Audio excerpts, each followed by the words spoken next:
સૌરાષ્ટ્રની જે બેઠકો બાકી રાખી હતી એ જે તે સમયે પણ પડકારરૂપ બેઠક હતી. અમરેલીની બેઠક છે ત્યાં એક છે સંઘાણી ગ્રુપ છે, એક રૂપાલા જૂથ છે, અને એ સિવાય સંઘ અને વીવીપીના ટોચના જે કહેવાય નેતાઓ પણ ત્યાં છે. અને આમ જો તો એ ભૂતકાળમાં વિધાનસભાની ચૂંટણીઓમાં ને એમાં હંમેશા ભારતીય જનતા પાર્ટી માટે કાં પરાજયની બેઠક રહી હતી અથવા ઓછી લીડથી હારેલી બેઠક રહી હતી. ગત ચૂંટણીથી એ પરિમાણ બદલાણા છે. એટલે ભારતીય જનતા પાર્ટીએ અમરેલી બેઠક ઉપર, એવી જ રીતે જુનાગઢ, સોરઠ, ગીર એ બધા વિસ્તારો આમ જુઓ તો સહકારી ક્ષેત્રમાં કોંગ્રેસના સ્ટ્રોંગહોલ્ડવાળા હતા. અને ગત વિધાનસભાઓના આગળના પરિણામ જુઓ, જ્યાં સુધી આમ આદમી પાર્ટીનું જ્યાં સુધી એન્ટ્રી નહોતી થઈ, તો ક્યાંક ને ક્યાંક ભારતીય જનતા પાર્ટી માટે આ વિસ્તારો પડકાર હતા. રાજકોટ, સુરત, વડોદરા અને થોડા વધતા અંશે અમદાવાદ, એ ચાર મોટા શહેરો સિવાય ભારતીય જનતા પાર્ટીનો ભૂતકાળમાં બહુ એટલો સ્ટ્રોંગહોલ્ડ ગ્રામ્ય વિસ્તારો અથવા અમરેલીની આસપાસ કે આ બધા સોરઠ વિસ્તારમાં નહોતો. એટલે એક કારણ એ છે કે અહીંયા સાવધાની રાખવી. બીજું, મારી દ્રષ્ટિએ એવું લાગે છે કે આખો સુરેન્દ્રનગર, અમરેલી અને જુનાગઢ ત્રણેય બેઠક અંડર પરફોર્મન્સ ગઈ છે.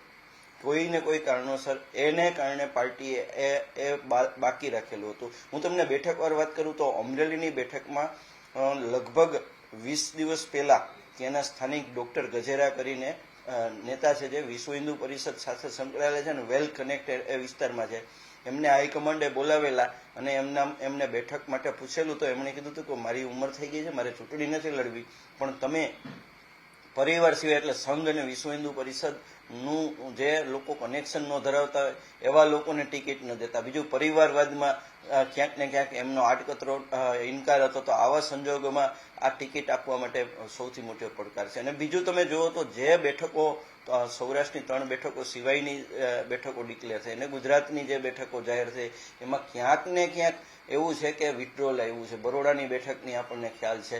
રાજકોટમાં પણ રૂપાલાને જાહેર કર્યા પછી અમુક પ્રોબ્લેમ થયા છે. પોરબંદરમાં કોઈ પ્રશ્ન નથી થયો, પણ જે પોતાના ઉમેદવાર કે પોતાના વિસ્તારના ઉમેદવાર હોય એ ઉમેદવાર નથી, તો ક્યાંક એનો ચણભણાટ પાર્ટીમાં છે.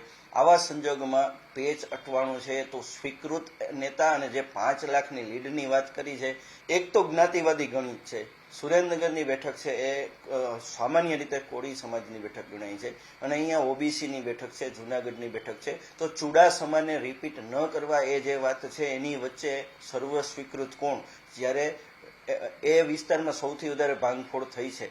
તમે જુઓ કે ચૂંટણી જીતી લીધા પછી, લોકસભાની ચૂંટણી, વિધાનસભાની ચૂંટણી જીતી લીધા પછી પણ જો તમારે ધારાસભ્યોને લેવા પડે, કેબિનેટના મિનિસ્ટરને પડતા મૂકવા પડે, જવાહર ચાવડાની વાત કરું છું, લાડાણીની વાત કરું છું, તો આ જે આખી જે બાબતો થઈ છે ને, એ બધો આંતરપ્રવાહો હોય એ ચૂંટણીના દિવસે જ દેખાય, એટલે મતદાનના દિવસે દેખાય. એ પ્રવાહો આજની ભારતીય જનતા પાર્ટીની તાકાત અને જે રીતે સત્તાનો ઉપયોગ થાય છે એ રીતે કોઈ સામા પ્રવાહે તરી શકે એમ નથી. એટલે આંતરપ્રવાહ તેજ હોય એને કારણે આ વસ્તુ અટકેલી હોય એવું બહુ સ્વાભાવિક લાગે છે. જુનાગઢમાં હું એવું માનું છું કે અત્યારના સંજોગોમાં પાર્ટી કોઈ સામા પક્ષમાં કોણ ઉમેદવાર આવે છે એનો પણ રાહ જોતી એવું મને લાગી રહ્યું છે કે એ પછી આખી વસ્તુઓ ડિક્લેર કરે. અને કોંગ્રેસ તમે જુઓ, ગઈકાલે રાત્રે ડિક્લેર કરવાની હતી, આજ સુધી ડિક્લેર નથી કરી શકી. અને ક્યાંક ને ક્યાંક જે બેઠકો જાહેર નથી થઈ ત્યાં જે 5 લાખની લીડ લેવાનું પ્રેશર છે એ ભારતીય જનતા પાર્ટી ઉપર વધારે લાગે છે. કોંગ્રેસને તો હવે આ 26 બેઠક એક પણ બેઠક નહોતી, અને તો વકરો એટલો નફો છે, પ્રેશર છે એ ભારતીય જનતા પાર્ટી ઉપર છે.